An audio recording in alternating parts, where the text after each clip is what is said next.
for the Greek island of Ίντρα. My name, Ίντρα, is from an island in Greece, and so from the time I was little, I was fascinated with Greek myths, with the islands of Greece, and I always wanted to come to the island of Ίντρα so I could be Ίντρα on Ίντρα.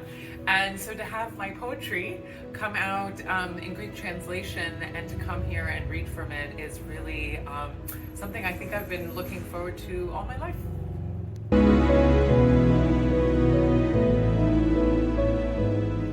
In elementary school, I copied poems by Emily Dickinson and Gerard Manley Hopkins, and I would write them down in a notebook.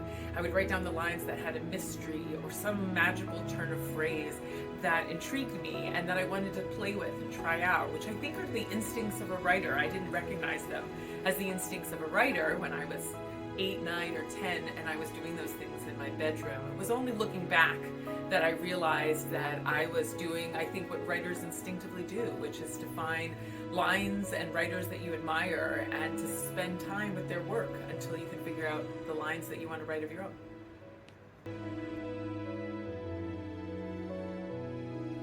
Anne Carson, she's unclassifiable. She writes, she translates, her books slip between genres, and that's all things that I aspire to do.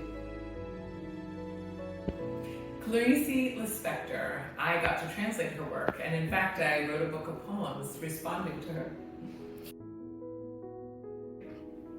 The Chilean writer Pedro Lemebel has been an influence on me. He sounds like no one else in his country. He wrote on his own terms, and he wrote like the house was on fire. Don Quixote, I think I could return to La Mancha a million times.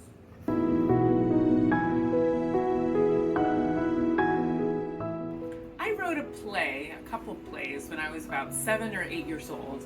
The spelling was off, it didn't make any sense.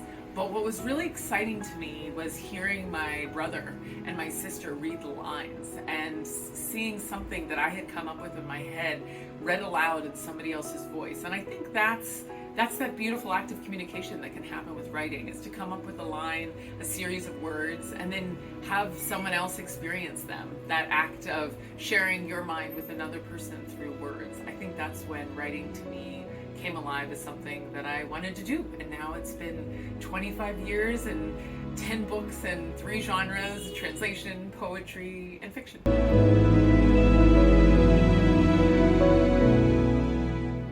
Whether I'm writing poetry, whether I'm working on a novel, whether I'm translating the work of a writer I admire, I try to come from a place of uncertainty, of humility, of knowing that my point of view and my sensibility has to evolve with each line I translate, each line I write, each line I read, and to be open to changing. I think that part of being a writer is being willing to sort of annihilate and to then resurrect new ways of saying.